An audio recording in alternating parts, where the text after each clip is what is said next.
Excellent. Good morning, colleagues, clients, and friends, and welcome back to the Nova IR Chambers.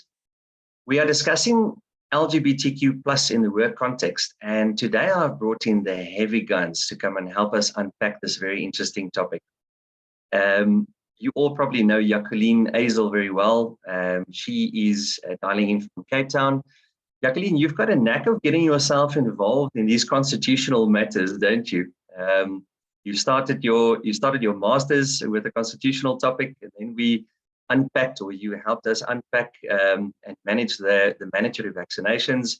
Now we're chatting LGBTQ plus. So, wow, thank you for putting your hand up once again, getting yourself involved with tricky subjects. Then we also have the absolute honor today of having two guest panelists. Travis Hornsby is a queer performance artist dialing in from Cape Town. Travis, thank you very much for your attendance today and for all the insights that you've already shared with me. Is there something interesting you're working on currently that you maybe want to share with us? I'm currently in the pre-production process for several stage works. The next thing that I'm bringing to stage is a pole dance piece, an acrobatic vulture routine. It's keeping me busy. Wow, that's amazing. Oh, excellent. Thank you very much, Travis. Looking forward to the insights that you're going to share with us. And then we also have Shane van der Hoofen. Shane is a scholar. He's currently busy with his PhD at UCT. Shane, thank you very much for you also joining today. Do you want to give us a glimpse into what your PhD topic is? Sure. Thank you so much.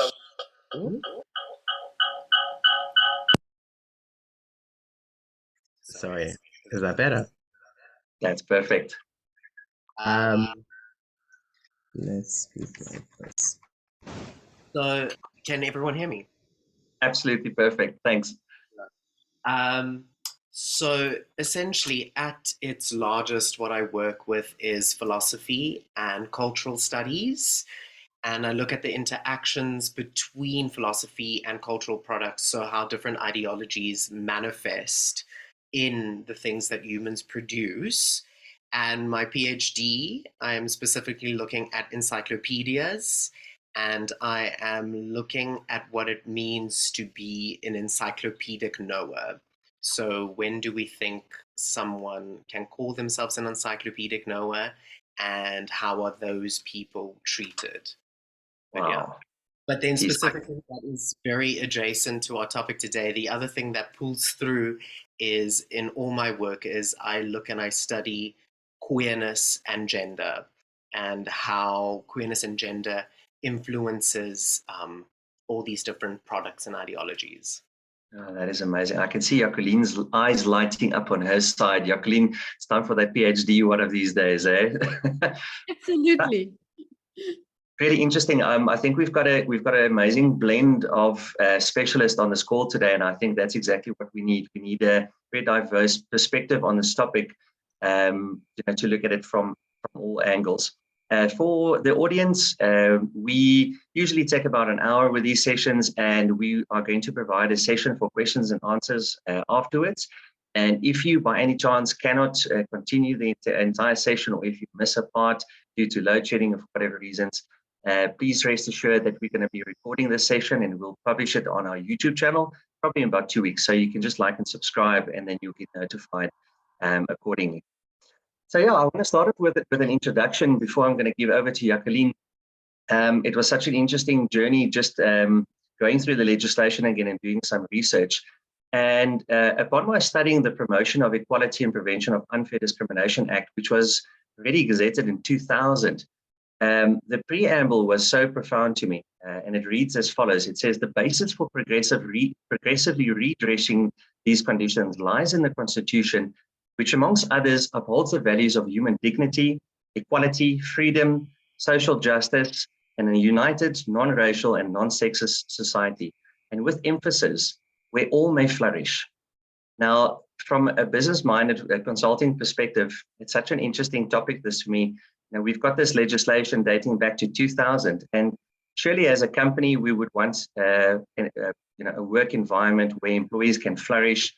And as employers, especially now with the competition for skills, really we have to be mindful to create an environment where people can be themselves, or themselves and their best selves. So yeah, so often we look at legislation as only a compliance aspect, but this passage was very profound for me. Jacqueline, have we progressed and have we championed this piece of legislation, or or are we still battling? Vaughan, if I then may proceed, I think the very reason why I felt such a big urge to have this session this morning is exactly for the reason that I feel so little has been done. I'm not ungrateful, but I think there is just so much more. And usually when I start off with a presentation, the first slide is usually just there to say, listen, this is who we are and this is what we're going to talk about. But I'd like to stand still for a few moments here.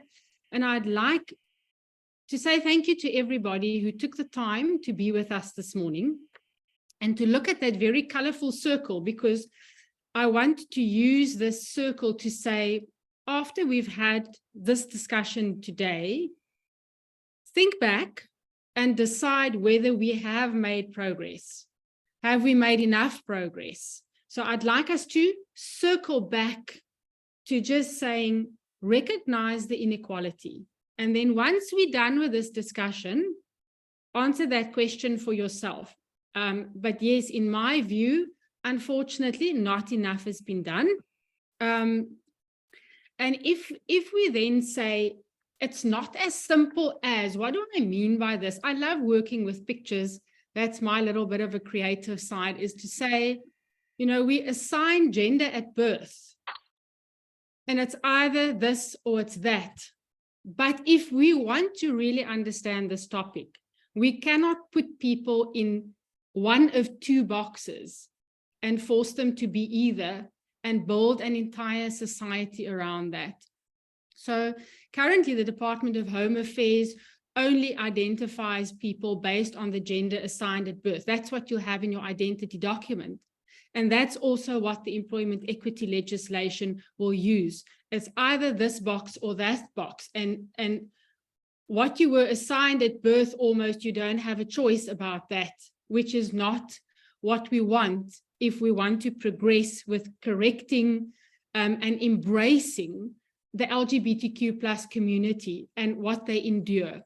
So I said there in the purple, understanding and truly embracing the LGBTQ plus community, it requires a lot more insight. And that's specifically where I'm now going to ask Shane to take us through the gender unicorn. I can't help but smile when I see the slide. I absolutely love it. And once Shane has discussed this with us, Travis will also then enlighten us on all the different terminology. And that will then show our audience that this is really a complex topic. So Shane, thank you. And if you can please take us through what is on the slide. What do we need to understand? Perfect. Thank you so much. First, like a bit of housekeeping before we get to the slide. I just want to emphasize what a privilege this conversation is. Historically and even today, queer people and gender nonconformance is targeted and criminalized and demonized around the world. And this conversation itself would not be able to take place in many places today. So it's just to ground us and center us with what we are busy with, and how serious it is, and also gratitude for you all for creating this space. Then I would also say, secondly, I just want to encourage everyone to have an openness with regards to learning. If you are going to be closed off, you are merely going to be affirming your own ideologies, and that will merely result in frustration. So I would encourage everyone to just be open to listening, hearing, be critical. You don't have to accept anything, but just be open to hearing multiple perspectives. And then lastly is the importance of nuance and context when it comes to language and how we speak about things. And with that comes the potential for someone, a panelist or any person on this call, to potentially misspeak. We will treat each other with kindness. We will take responsibility for what we say, but it will be a kind and caring environment where people are allowed to make mistakes, and things change so quickly and dynamically that what is appropriate now might not be appropriate later. And just to work with that in mind. But as I said, we will all be kind and caring and looking after each other. But then back to the slide. So essentially what I'm going to be talking about is the interrelations between gender, sex, and sexuality. Crudely, I'll just give a crude little summation of those three domains, and then I will go in deeper into each of them. Sex is biology. Gender is the socio-cultural, and it is the psychosocial, and then sexuality is a desire or attraction to different types of intimacies, whether that is physical, emotional, romantic. On this slide, they are specifically just talking about physical and emotional. And now if I were to go a bit deeper into those three domains, sex is what you are assigned at birth. And it is determined by an amalgamation of factors. The four dominant factors, or how we tend to classify them, is firstly, sorry, you might hear a baby cat crying, is firstly genes or chromosomes. And then secondly, we have hormones. Thirdly, we have gonads or internal anatomy. And thirdly, we have external genitalia. And how we frame these characteristics and attributes has changed over history. The dominant mode and dominant discourse, how people in general speak about sex, is quite new. It is early 18th century discourse. And how it is currently framed for majority of people is that sex is a binary and that it is male and female. So those characteristics that we just mentioned of chromosomes, hormones, gonads, and external genitalia are seen to kind of fall into two categories. But our sex is actually more complex than that. It is spectral, it is multidimensional, and it is dynamic. Our bodies can become undifferentiated and they can change over time. And a clear example and disruption of the sex binary is the fact that intersex people exist. And there are a wide array of categories of different types of intersex people. And intersex people, the numbers change and differ, but a modest number would be to say that 1 in 2,000 births involves an intersex child. And so even sex, which is often deemed to be this biologically determinate,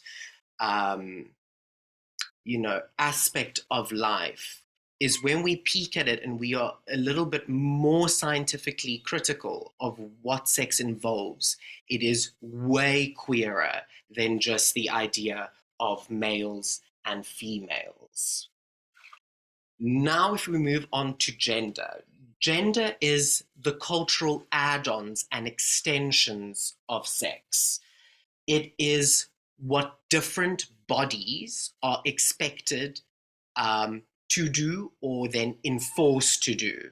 So if we say there are males and females according to binaristic thinking, gender is then what we add on, and we say people who are assigned male should behave, perform, dress, look in a certain manner, and people who are assigned female should be behaving, dressing, and performing in a specific manner.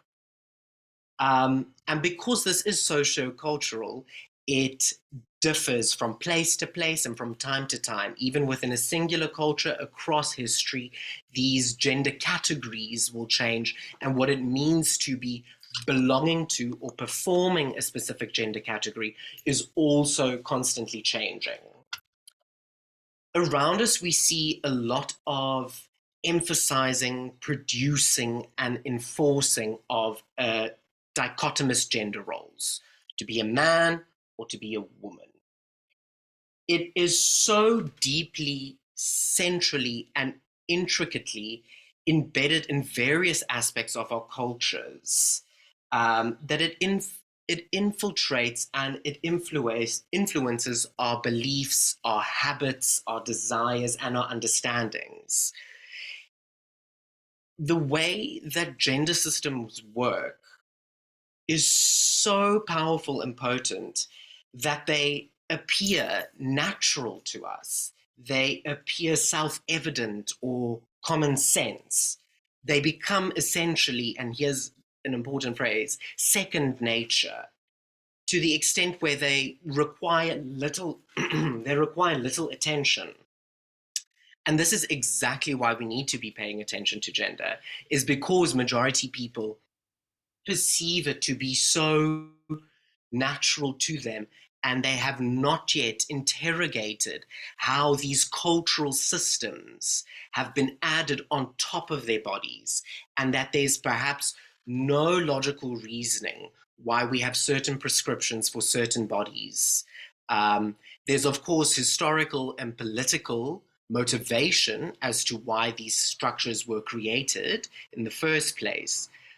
But we need to be questioning whether those are healthy and productive and ethical. Gender is learned and reinforced through language, socialization, and interactions with others. Similarities are effaced, and differences and divergences are emphasized and exaggerated and magnified. Children learn what is appropriate, and then they internalize those scripts. Deviations, transgressions, and reversals of the gender dichotomy is often discouraged, constrained, and stigmatized.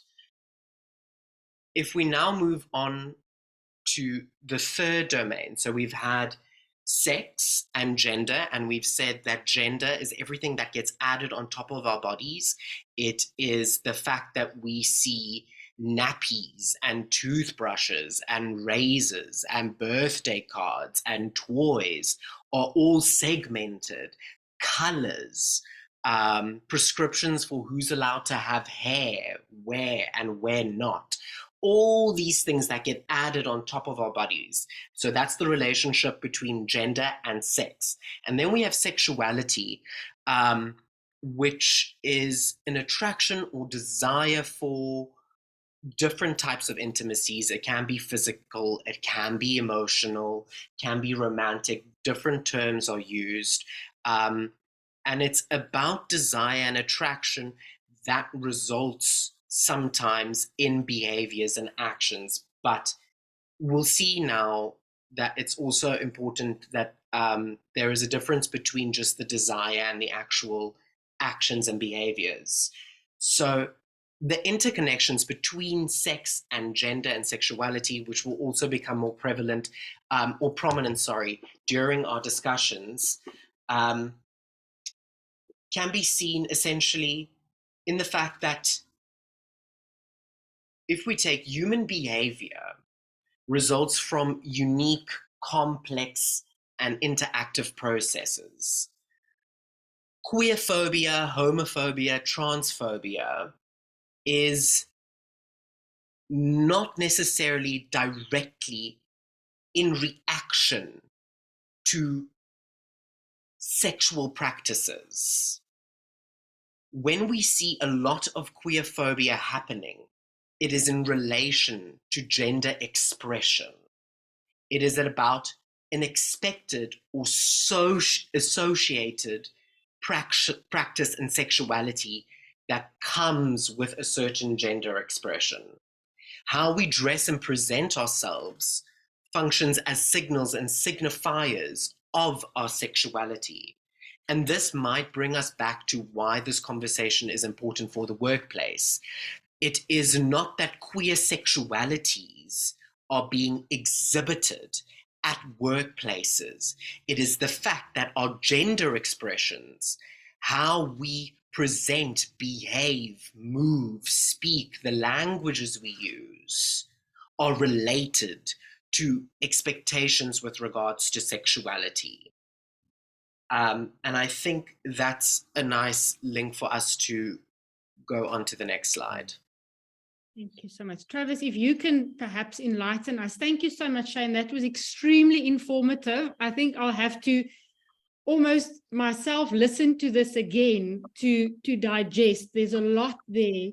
But Travis, if you can please help us with some of the terminology that we also need to have a better understanding of. Thank you, Jacqueline. This is a difficult discussion for many people to engage with, right? Because the terminology is so queer to so many people. The first term that's been provided is cis heteronormativity. It's a concatenating word if you haven't engaged with it before. And I think before we go into these terms, we need to become cognizant of the fact that we're having this conversation in English. And this would be a very different conversation if we were having it in a different language from a different culture, for example. In India, there is a third recognized sex, which is the hijra. In Native American traditions, you have two-spirited people who are recognized as being neither masculine nor feminine, but both. In Samoa, you have the fa'afafine, which is also functioning as a third gender category. These examples go on. The way that English has categorized different types of performance is unique to English. So you need to re-have this conversation in different languages to identify how different languages are sorting individuals. Cis heteronormativity comes from Latin and Greek. Cis comes from the Latin. It's the complement to trans. So where trans implies having changed, cis applies having remained. Hetero is the complement to homo, hetero meaning complementary or opposite. And then normativity, as in naturalized. Cis heteronormativity refers to the naturalization of people remaining the sex or gender that they were assigned at birth, which is usually, and then that being connoted with straightness, heterosexuality. So cis heterosexuality is naturalized in our society as a type of baseline or default, and that people start there and then migrate away to different types of sexualities and gender expressions. This is patently false, and this is something that has emerged out of the English imagination. The next word, queer, is a great example of a reclaimed slur. So very frequently within marginalized groups, you start to see words being originally used by an outgroup as an insult or as a slur word, which begins becoming reclaimed by the in-group for its felicity of flexibility. So queer has been reappropriated by the LGBTQIA, etc., community because it's such a flexible word. It includes all of us. It includes everyone who isn't cis heteronormative. You then get sexual orientation. Sexual orientation is a Latin concept. It comes from the Latin concept of sexus, which is a binary grammatical concept. And then you have orientation, literally coming from the Latin oriens, as in east facing. Sexual orientation is about the direction of sexuality. It's not determinative. Even in the word, sexual orientation allows for flexibility. It allows for reorientation. LGBTQIA+++, you'll frequently see a different combination of words. It's simply abbreviated to LGBTQ sometimes, sometimes even shorter.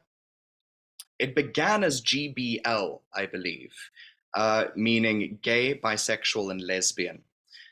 As activism has progressed over the years, more letters have been added and lesbian has been moved to the front because gay men are a privileged in-group within the out-group of queerness. Because masculinity holds power, so even within the queer cloud, there is hierarchy, there is structure of who becomes more privileged than others. Femininity is what is being policed by a cis heteronormative attitude.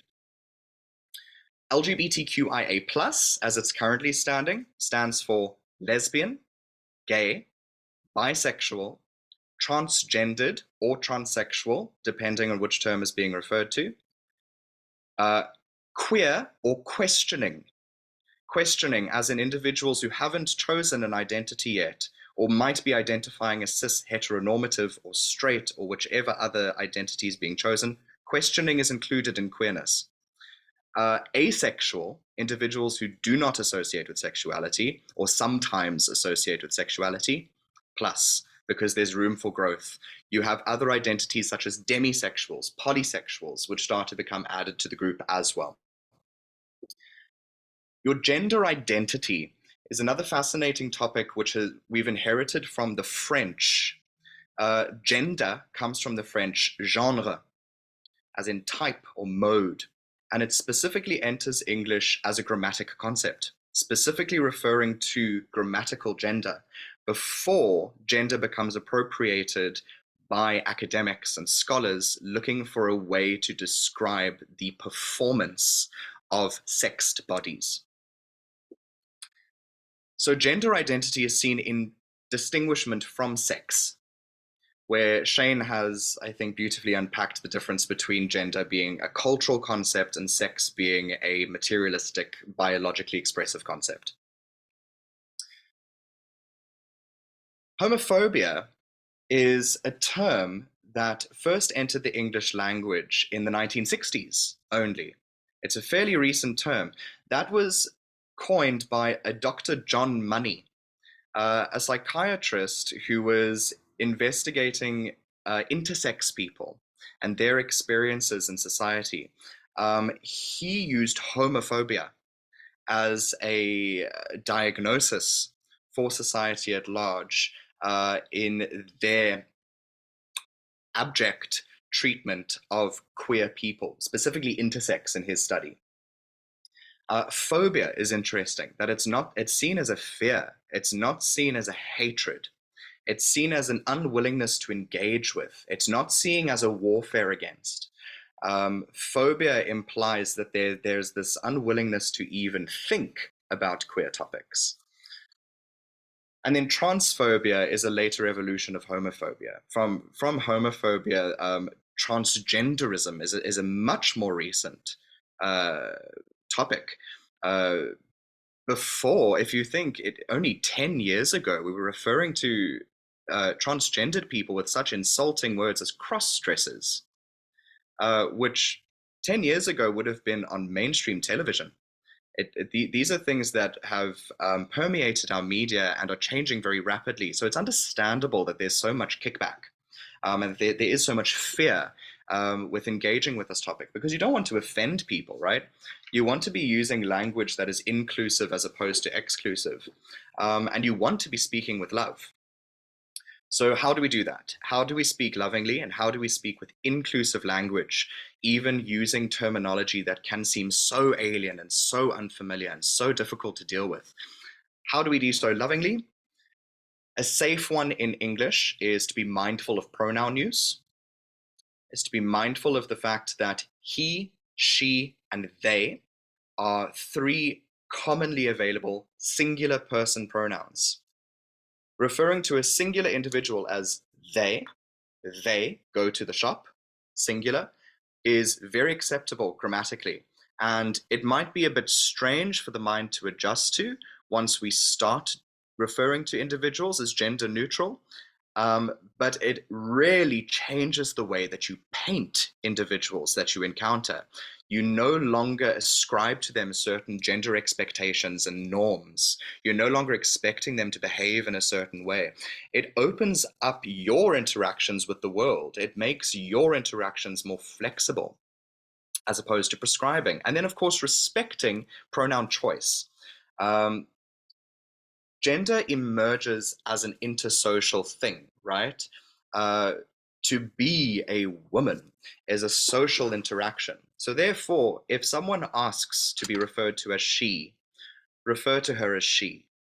If someone asks to be referred to as a specific pronoun, have respect to that pronoun because it assists that person in living their truth. And that is an incredibly, we should be all finding each other's truth and allowing for as much flexibility as possible in our life. I'll end it there.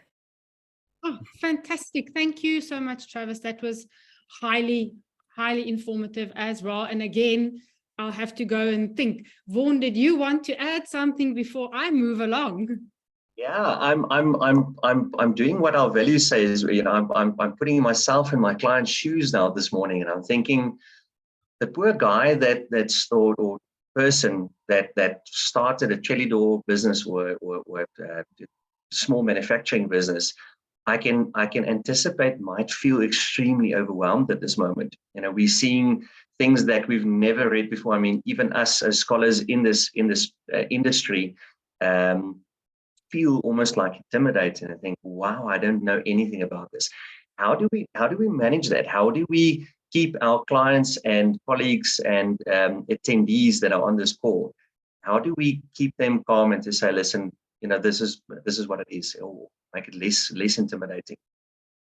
Well, so yes, sorry, please proceed, Travis. Sorry, Jacqueline, if I can hop onto that, I think it seems scary because it seems like we're learning new content, right? But we're not. It's about unlearning. It's about realizing that so much in terms of gender expectation has been learnt. It's about unlearning things. There's nothing that really needs to be gained.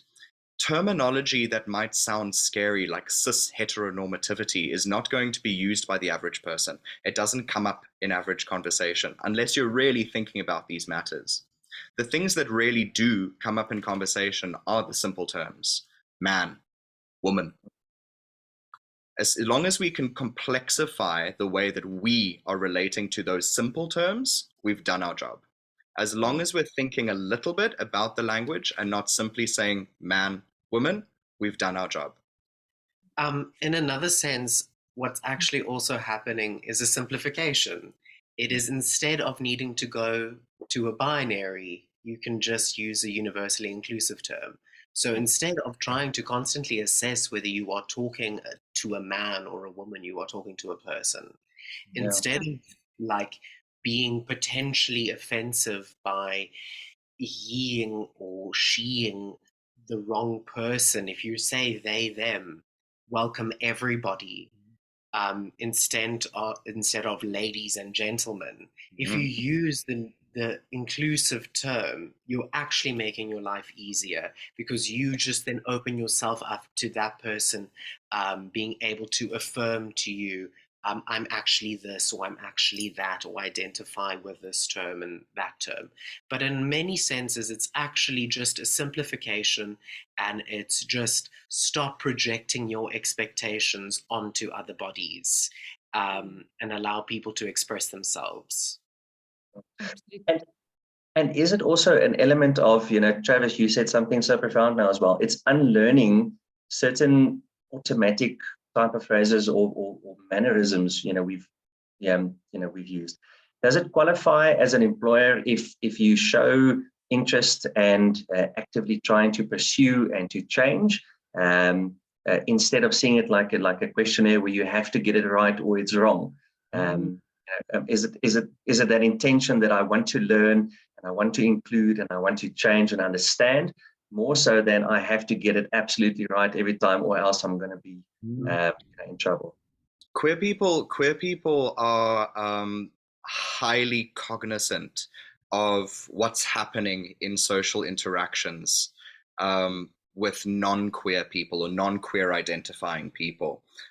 So when that spark is seen of just double thinking the pronoun choice, or just double thinking, does this individual that looks masculine identify as masculine? As long as that is happening, it makes the entire interaction so much easier and so much calmer. But we of course here in this panel cannot be representative of all queerness and all queer interactions. Ideally, if people read effort, people will embrace and acknowledge and be kind to everyone making a mistake here or making a mistake there. But as with any person, queer people can also get frustrated, irritated, annoyed if this is now the fifth person this week to misgender you. You might have a little bit less patience at Friday. But then it's still, I would encourage everyone to constantly be trying to meet each other halfway. And where you see a person is trying, to acknowledge that. And I would hope that in general, majority queer people, a majority of cases would involve people appreciating effort from the other interlocutors' attempts at communication, to appreciate that. But as I said, it's also not like the onus isn't on queer people to be constantly teaching and other people. Everyone else also has the capability to be dissolving their own ignorance by doing research yourself. We can't expect the marginalized body to be constantly teaching the marginalizing body on how to treat them better. But for example, spaces like this, where queer people are opening up themselves to teaching, and that's what I also want to emphasize, people must please feel free to ask questions and engage here, that this is particularly a space that is constructed to be about dialogue and conversing, and that, you know, we are open to that. I will also do my best to move quite swiftly through the content that we want to share so that we can get to answering questions. I hope that we will have some questions. So if we go back to where we started off, I said I'd like us to circle back every now and again, and we're now back at the 1996 Constitution. It still says we've had 27 years to do something. We've got a beautiful Constitution. I'm very passionate about it. And the South African Constitution was the first constitution in the world to specifically say you cannot discriminate, or the state cannot discriminate based on an individual's sexual orientation. For me, that will always be something to be very proud of. So we have section 9(4) in the Constitution, where it just explicitly says the state may not discriminate against any individual in a vertical manner, and also on a horizontal level, individuals cannot discriminate against each other. So I'm not going to delve into that too much. But what is also important for our discussion today is the Constitution prohibits direct and indirect discrimination. Direct discrimination is always a lot easier to identify, and we've got listed grounds, and we'll touch on that a little bit. But it's the subtle, indirect discrimination that's a lot harder to almost call out and eradicate. What is also very important for me is section 23, where it says everyone has the right to fair labor practice. And as I've already been said on this platform this morning, everyone includes every breathing human being, no matter how you choose to be or how you choose to express yourself. So, Vaughan, to come back to your question as to what if employers or even colleagues, people going to workplaces now feel, oh, how do I manage this? I'd like to use the example of, let us think about the Constitution as our roadmap. We've got the roadmap, but also in this particular slide and the next one, I'm going to share some vehicles, modes of transport that we have to move us along. So I want to say, don't feel overwhelmed. We'll get back at what can you do at a very small pace so that your organization or where you are as an individual, as a colleague, as a manager, as an IR or HR practitioner, where can you start? And what is very important for me is, yes, we've got the Constitution, and yes, we have to go on this journey. We have to progress. But if people truly feel that they want to, it will just make it such an easier and a more pleasurable and a more loving journey. So for our roadmap, let's say, for example, we are now in the mountains and we need to choose a mode of transport. As employers, there's the Labour Relations Act. We can look at unfair labour practices to say, often the LGBTQ plus community are excluded from training, excluded from promotions, excluded from being employed. So the Labour Relations Act is one of our modes of transport to go and see, how do we communicate at work? How do we operate at work? And to go and have introspection in our policies, our processes, our procedures. In the LRA, we also have Section 187 that specifically deals with automatically unfair dismissals. And I'm going to touch onto a very interesting case that I came across a little bit later. What I also really like, basic conditions of employment, basic conditions, and it defines when a person is an employee, not when a man or a woman is an employee, when a person is an employee. So that to me also fits in with what we want to say. We want to include everybody, no matter how you choose to express yourself, regardless of what was assigned to you at birth. A person is an employee under certain circumstances, and then you have basic minimum rights that you can stand on. We then have the Employment Equity Act, specifically focusing on the workplace to also eradicate injustices of the past. It focuses on discrimination and harassment. Again, our listed grounds, which would, for example, be gender, belief, religion, whether you're pregnant, culture, all of those things. And like I've already said, it's always easier, and the burden of proof for the applicant that feels aggrieved if they approach a forum like the CCMA, it's always easier if we work with a listed ground compared to an unlisted ground. And that's also why direct discrimination is easier to prove than the indirect discrimination. And then Vaughan, you started off your introduction with PPUDA, our Promotion of Equality and Prevention of Unfair Discrimination Act. Now, this also refers to harassment and discrimination, and you might ask, but what is the difference between the Employment Equity Act and PPUDA? The difference is employment equity speaks to the workplace and what employers have to do, but PPUDA speaks to each and every one of us, because this is for society. This is not just ring fencing the workplace. We cannot say hateful things to people in the street.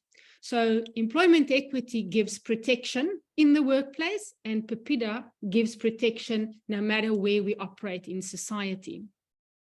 We've also seen some progress on the Medical Schemes Act, and then very recently last year, we also got the Code of Good Practice on the prevention and elimination of harassment and violence in the workplace.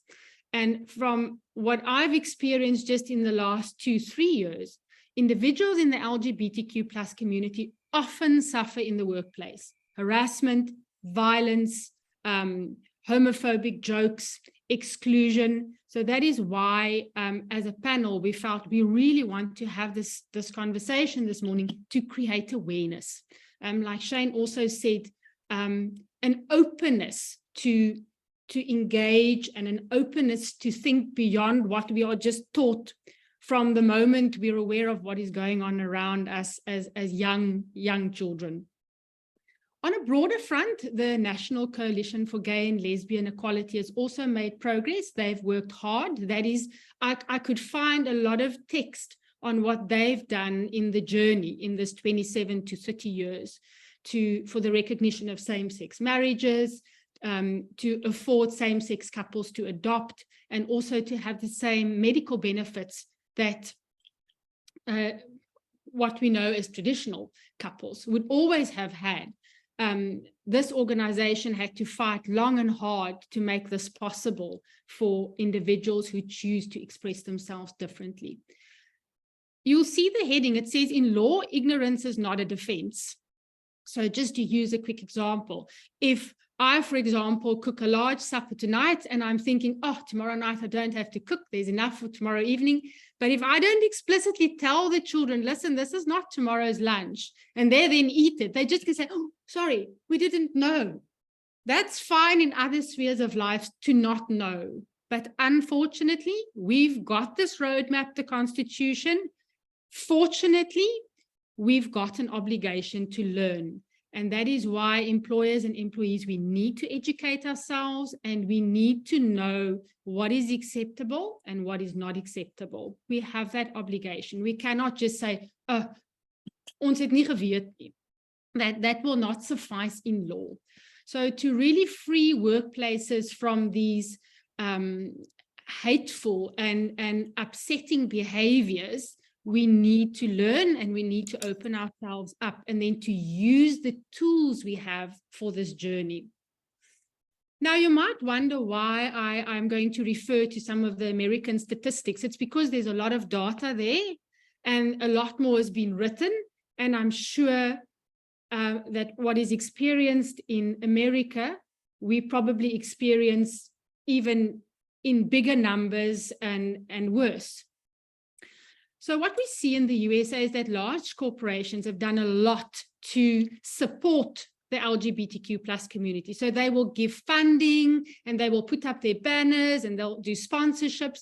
But in the workplaces itself in the USA, they are terribly lacking still. And I think we've also got a lot of work to do. And I'm not using this example to say I'm pointing fingers.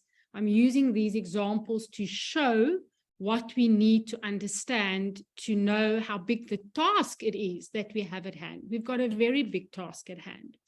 So critical areas is recruitment, diversity recruitment. It's a science, and we can have a seminar for a week just on this topic. How do we draft our vacancy advertisements? What does our application platform say when somebody clicks there? Do we have employee resource groups at work? Do we market to the extent where people from LGBTQ plus communities will feel, I'm going to apply at this workplace because I think I'm going to be able to express myself. I'm not going to be fearful of being victimized or discriminated against. The statistics that I share now to me is shocking, but it's a wake-up call for us. LGBTQ plus women are the most underrepresented in the workplace in the US. Of the open LGBTQ plus females in the US, only one is a CEO in the entire USA. Not one trans LGBTQ plus CEO in the entire USA. Maybe now you'll also understand why I say the LGBTQ plus community is a minority group that have been pushed aside for a very long time. And something that really made me think twice and almost jolted me to a halt was the fact that research proves that in organizations where there are very few LGBTQ plus employees, or where they don't feel safe to express themselves, they experience a concept called loneliness. And loneliness also increases stress for those employees. They don't feel that they will be safe if they express themselves fully at work.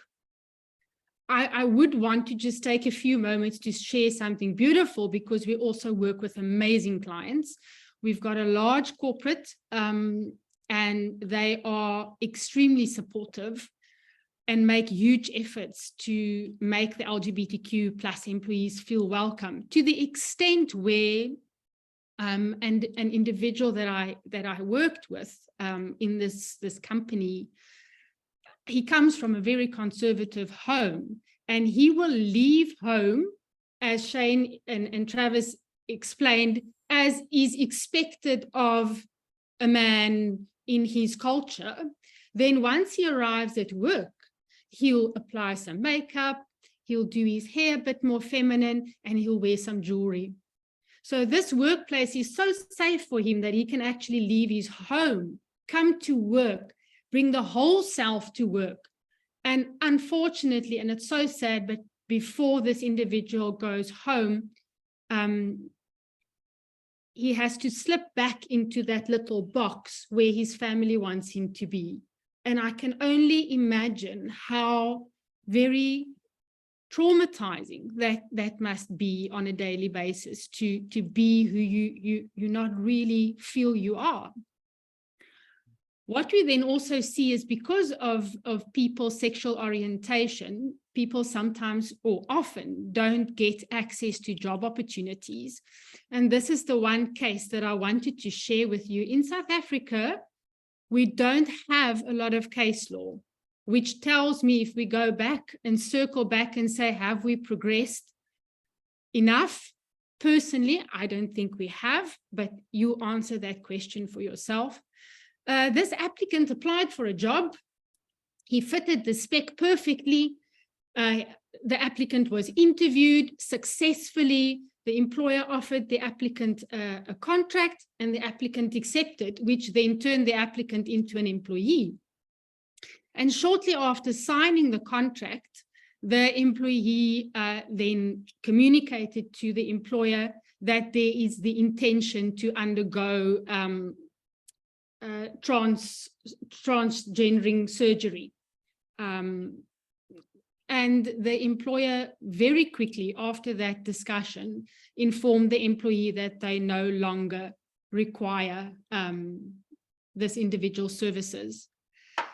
If you ever wanted a clear example of where this individual was discriminated against purely because of wanting to undergo this transitioning surgery, that was the only reason why the employer decided. The employer didn't decide based on the individual's capabilities. This individual was pushed aside and marginalized because of wanting to transition, and the court ruled against the employer. So that at least is one win in our courtrooms. So promotions, additional training. Let's just share an example where if an employer is maybe discriminating, you would have a Pride Day. Pride Day, lovely. We want all our LGBTQ plus employees to be there. It's your day. We encourage them to go, but then we also organize very important training for that very same day. Oh, no, you've already signed up for the Pride Day. You've got to run this and that. And so unfortunately, you can't attend the training. That would be a simple example of how people get pushed aside when it comes to training and promotion. So where can we start? Again, Vaughan, it might sound very overwhelming. Where can we start?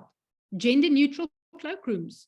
I think it's easier in bigger organizations where you might have a number of cloakrooms already, and you can decide out of the 6 cloakrooms, we're going to make 2 of them gender neutral. Let's look at our workplace policies, wording, like Shane said. Maybe just say in your policy, should you choose to express or dress in a feminine way, we don't show cleavage and we don't wear strappy tops. If you choose to dress more masculine, please remember that for board meetings, you'll be wearing a tie. Then I'm not saying men should be wearing ties. I'm just saying board meetings, if you choose to dress masculine, we expect you to wear a tie. Or if you want to dress masculine, we don't allow sleeveless vests that's cut very low, like you would typically wear to the gym, for example. But you do not have to attach this as vrouwens trek so aan en mans trek so aan. We just say how you want to express yourself, and within that sphere, what is acceptable in terms of what we wear to work. Diversity recruitment, like I said already, your online platform, does it provide for male, female, and what? Maybe other, or choose not to disclose. these are simple things that we can look at right away, and with very little effort, we can change this. And I think show good faith, show that you want to try. Like Shane and Travis both shared with us, as long as the willingness is there, that already is like a spark that will light a fire. And we just need to start with the small things that we can do, and the rest will follow. I'm not saying sit back once you've changed a bathroom or changed a policy. I'm just saying get the ball rolling. And I'm sure when you start thinking about it and start changing things and start educating and wanting to learn, it will become a lot easier. The more difficult topics, for example, is the transitioning leave. And I'd like to close off with a challenging thought, because we don't have transitioning leave as a specific category in South Africa yet. So I hope this comes out correct. I'll use myself as an example. So I decided I want children. So in a sense, it was my decision to get pregnant, and I got 4 months unpaid maternity leave. But I did that to myself. But still, the employer gave me 4 months unpaid maternity leave because I wanted to have a child. So what I'm asking you to think about is, if somebody wants to transition, on what grounds will we not grant that leave? The question came up recently where, if you opt for elective surgery, should you get paid sick leave or not? It's not an accident, you chose this. But if we think about maybe pregnancy, which we also choose, and then we are medically unfit to work for a period of time, and then transitioning leave, where yes, we choose this, but should this not be maybe similar to granting maternity leave? Maybe I've really opened a can of worms, but luckily I'm not going to sit back. But I want us to be challenged. I want us to think about these things. So Vaughan, I'm going to hand back to you, and I don't know, Travis, Shane, if you've got any closing comments before we see what questions has come in. But thank you so much for affording me the time this morning. I've got a great question here for the entire panel. So Zulfa Akadin actually asked the question, are there some legislative changes that we are anticipating or that we think that should take place? And I think, Jacqueline, you've now addressed that. And, in 2018, we were fortunate enough to get the changes on the parental leave, which I think was very progressive. So, I do think that addresses that. Is there something else or other aspects of legislation that you think is lacking? Vaughan, I think at this stage, again, if I can be controversial, our employment equity legislation currently provides for certain categories of people that we need to report on.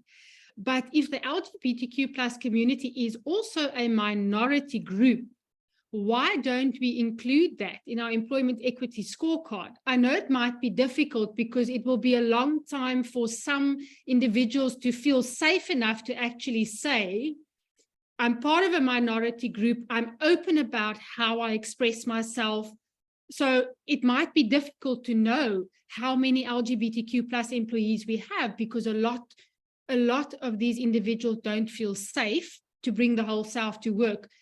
But I think possibly to think about a category to say, let's report on what are we doing to promote our LGBTQ plus component in the workplace, because that's also a way where people will start feeling less that onlyness concept, people will start feeling safer, and that will become the more normal to have a more diverse workplace.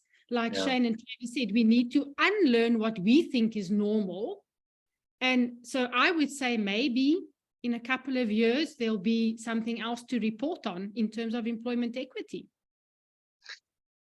Travis, Shane, from your perspective, if we have clients on this call that want to be an employer of choice, that wants to attract the best talent in our country for the job that they're applying for, what do you think employers can do right now already, regardless of legislative barriers, to promote that? To promote the employer of choice principles. I would say, I mean, things that initially attract me as a queer person to companies, positions, and places is the use of language. So if an employer or employee can potentially already spot in the way that the way that the company is communicating is indicative of an inclusive atmosphere and attitude, I would say that that would be very appealing. That makes sense. I second that. I think the immediate interaction that you're having with the company, the first signs of documentation, the first correspondences, you can glean very quickly how inclusive the language is, and a little bit of effort is very noticeable. I would, of course, say that this should then be a working culture that is like that, because otherwise we are essentially just catfishing and window dressing and trying to lure queer people in. It needs to be sustained by a culture of inclusivity. Yes. You make such a great point. I read an article, where they specifically spoke about these campaigns that we have to seem inclusive, but then underlying to that, we still have those barriers and those prejudices. Jacqueline, you said something very, very powerful, being genuine, having a genuine interest and a genuine appreciation for differences. I think we come, to the workforce as a South African, community with a massively diverse background. Why is LGBTQ plus any different? We've overcome so many of those boundaries. So just to have that inclusivity and respect and understanding and appreciation, I think is important. So not to try to seem compliant. And if I go back to my introductory questions, we have this legislation not from a checkbox exercise or we have to do it. We don't have to do it, but then at the end of the day, you're going to have employees that are not going to be attracted to your company, or you're going to have employees, luckily, as you speak of that loneliness element. Do we want those? Do we want to actively create a workplace like that? Surely not. And also, Vaughan, there is an onus on the employer in terms of the code that was also enacted last year to eradicate this type of behavior in the workplace. I mean, we had the situation where the advisor was told by, let's say, the gay manager's name is Andy. Andy said to the advisor, listen, you're not following the call loop. You must come and sit next to me so that I can help you. It's purely work. I need to help you. You must come and sit there. It's an instruction. And the advisor ignored Andy. And then the performance coach came and repeated the instruction, and the advisor ignored it. And then when the manager, Andy, again repeated the instruction, the advisor said, I'm a man of God, go away with your gay evil spirits.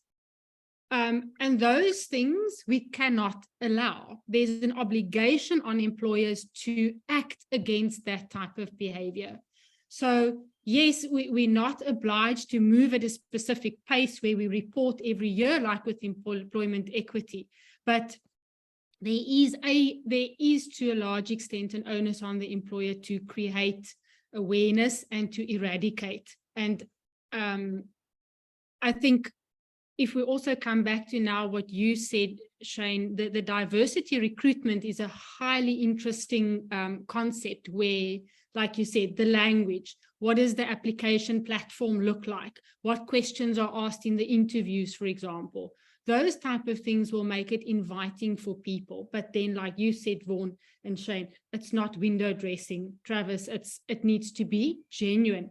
Travis, would you mind, just from your perspective as a performing artist, while we have a few minutes, share what it means to be typecast? That's something that I still also wanted you to share with our audience, please. Sure. So in performance theatre, you typically tend to see characters as archetypes. So you tend to see the hero, you tend to see the villain, and usually the hero is more masculine, is more straight. The villain ends up frequently, you see this in Disney a lot, ends up being more feminine, more queer. Typecasting is when the actor, as them true selves, is taken for the audition process, really, and the actor is placed into a character role that seems similar to who they are in real life. So a typecast is me as my camp self walking into an audition room and being pointed out and said, "You're going to be the gay villain," where I might be auditioning for the hero, because that's typecasting. So it's an example of the way that projected expectations affect us on a very material level. Yeah, yeah. That's so interesting. I wanted Jacqueline, to touch on. Sorry. no, Travis, please. Thank you. I wanted to touch on material changes that we can make as people within within our lives. And within a business setting. I think that this is not only difficult to deal with as a conversation because the language is difficult and foreign to many of us, but also because it necessitates us confronting our own gender identities and our own sexualities. And there may very well be people on this call that are starting to look into certain behaviors as being learned and as not being inherited. That's difficult, and that is personal, introspective, psychoanalytic work that needs to be done by each of us on an individual level.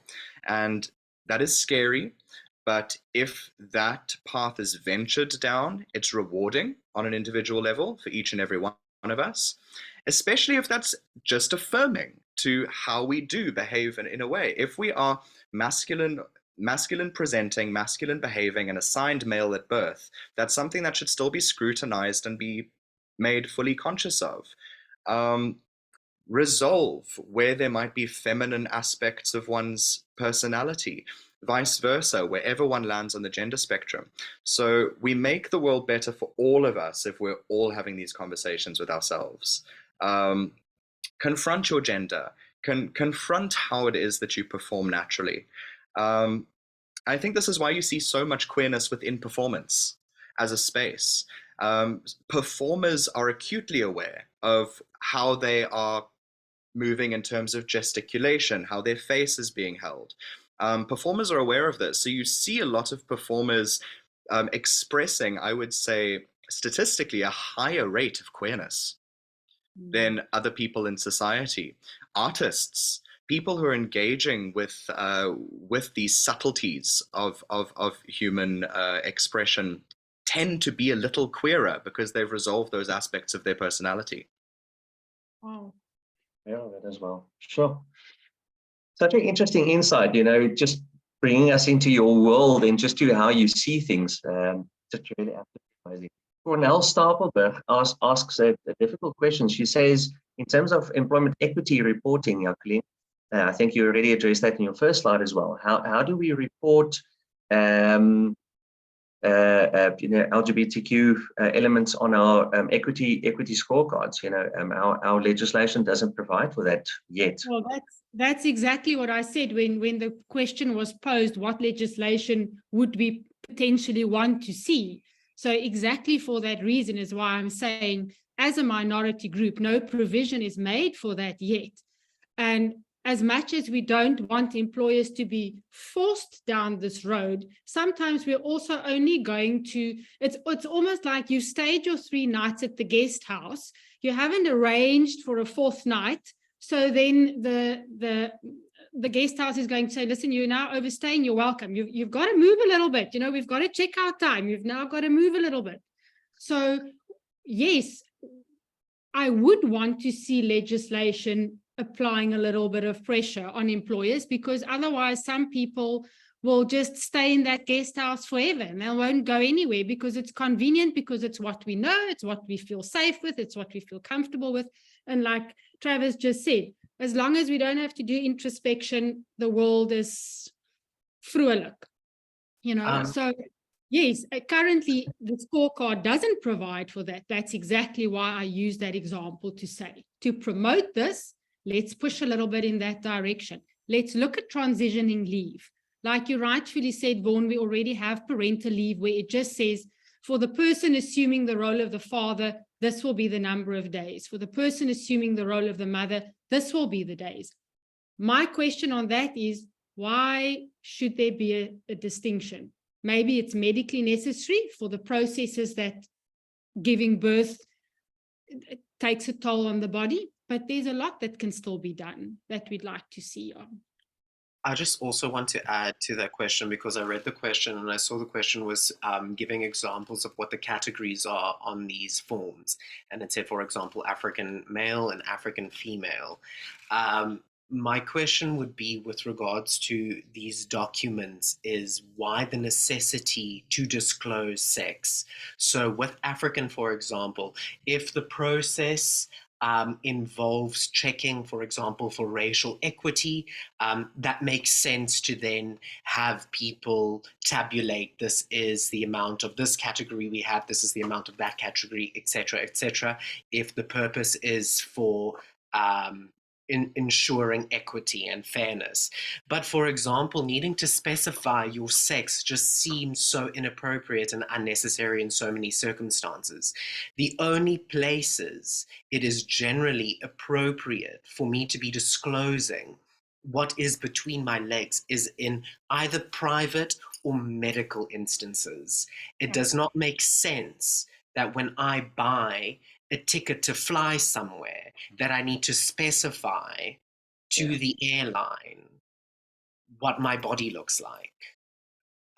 So it would be, and so I understand when people are filling in forms, that there isn't space for that. And that's up to you to then personally, if you've got the power and the position to be changing what the form looks like, or to be instigating that process. I would encourage people to instigate that process. But otherwise, I personally am just disruptive in those spaces that I will write my identity accurately towards what I am. So if you are filling in a form and you are aware this is a person who might be assigned male, but identifies as a woman and prefers she, her pronouns, indicate that. Be then as clear and as detailed as you can, but also only as clear and as detailed as is necessary. It's also not necessary to specify what a person's sex is in majority of situations. It's such an interesting point that you're making now, because statistically, it's going to be an absolute disaster, because those types of classifications have essentially been included to address the discrimination you spoke about previously, Jacqueline, where you said that there was only one LGBTQ CEO previously. So if we had to eliminate that categorization as it is at the moment, we would then diminish the value that has been placed on the discrimination between males and females in the workplace. Because currently, obviously, the argument, and statistically, the argument is that males earn more than the female counterparts. So if we had to eliminate that, I fear our poor Department of Labor is really going to struggle to try to address that. So it just shows you how deep this discussion goes and how wide this goes, how we actually have to apply our minds to this. But then, yeah, it would be an updating of the terms that we're using, because when we're looking at discrimination amongst us here, it is about gender, and it is about gender expression, because we are then engendered people talking here. And discrimination at the workplace, if there is someone who is misogynistic or patriarchal, they don't have time to inspect what is between people's legs before they exert their misogyny and patriarchy. What they do is they do it on an assessment based on gender. So then it isn't then necessary for a workspace to be talking about males and females, when the workspace is actually supposed to be desexualized, and it's actually supposed to just be about women, men, non-binary people, and whatever other cultural categories are relevant to that space and location. Yeah. Wow.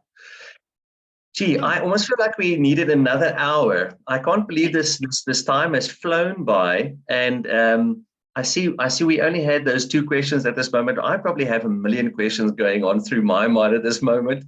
So, but for our viewers, for our panelists, Shane and Travis, for the time that you've taken out of your day to come and share this topic with us, thank you so much. we would obviously love to connect with you afterwards in terms of our thoughts and methodologies and applications going forward. So hope to connect with you going further. For our attendees today, thank you also for today. And as Jacqueline said, I think we can all go home and measure ourselves in terms of our thoughts, inclusivity, etc. And I hope that there's something that has added value to the session to you today. Until then, keep well, keep safe, and we'll see each other next month again. So thank you very much. Thank you so much. Thank you for the space. Thank you. Only my pleasure. Keep well.